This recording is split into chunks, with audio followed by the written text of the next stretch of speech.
For you, I mean, you've only been here less than a year. How unsettling was the stuff that went down Monday, and how do you deal with that? Well, first of all, it's about the players, so you kind of get your focus going on them.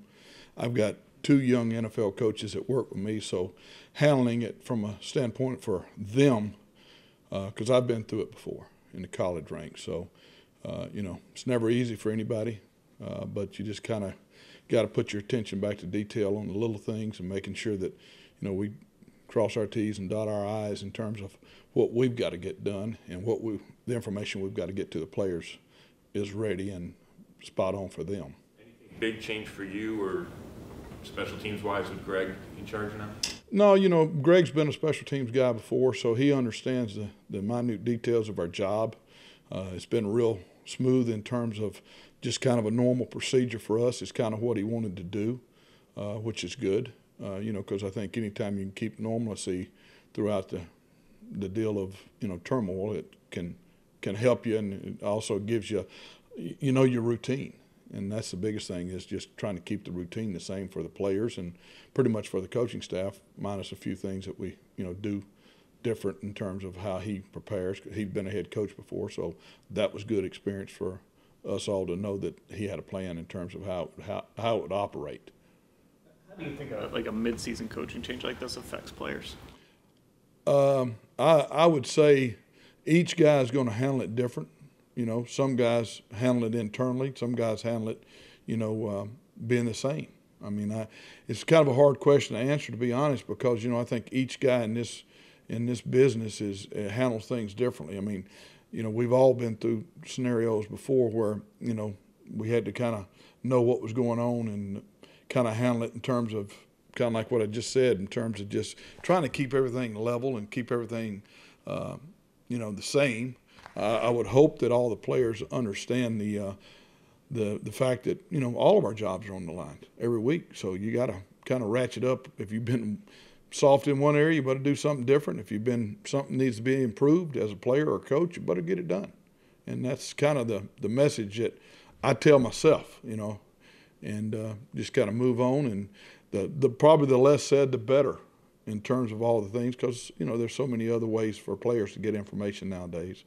And, I hadn't noticed any difference in terms of how they've prepared and how they've worked from the standpoint of just their daily routine. I think practices have been real good.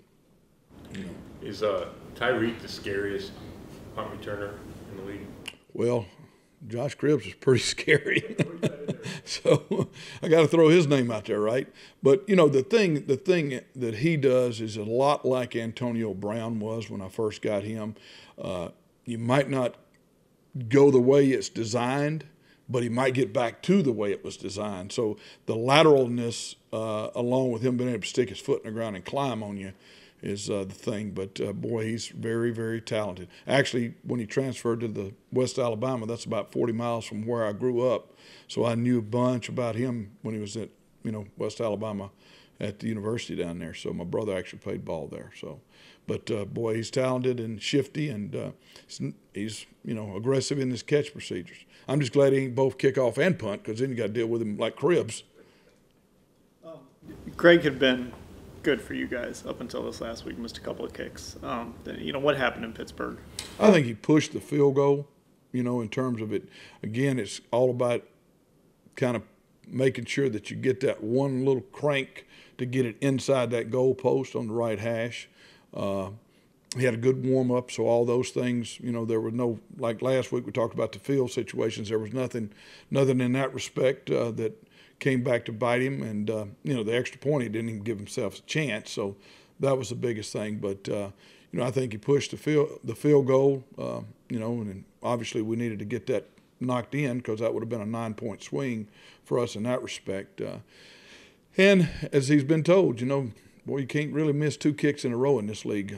It's going to be kind of, one of those deals that you don't need to let that be a consistent deal for you. So I look for him to have a good bounce-back week, playing here at home. How do you plan on stopping a guy like Tyreek Hill in the return game? Not punting, Freddie. But the biggest thing there is we got to do our job.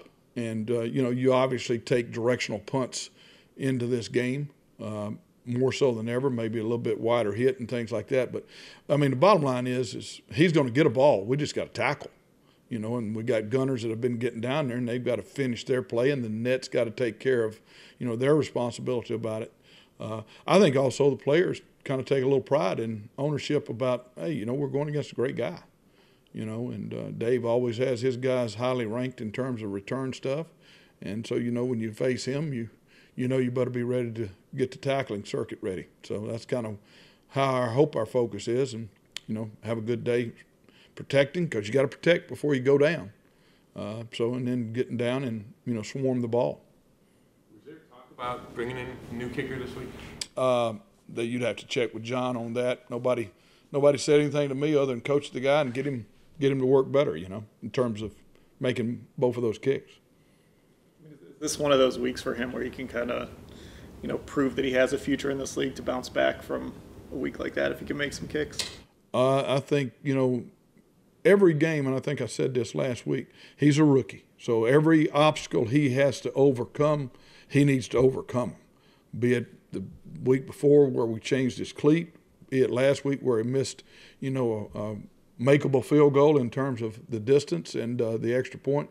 So I think every week's going to be something for him that it might be that he goes out and goes 100%, but there's still something, be it kickoff or being prepared in practice to do this type of kick or things like that. So every game, I think, is something that he's got to continue to improve upon. And, just kind of this week he's obviously got to put those kicks out of his mind and go play, and make his kicks in pregame and do those types of things to give his confidence, ready to go.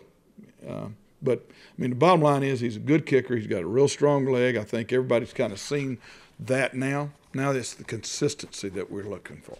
That's the thing that you hope he continues to go. So I think he's, 10 out of 12 or something like that. So it ain't like he's been bad, but the consistency of being 100% is what we're looking for. That's what we strive for.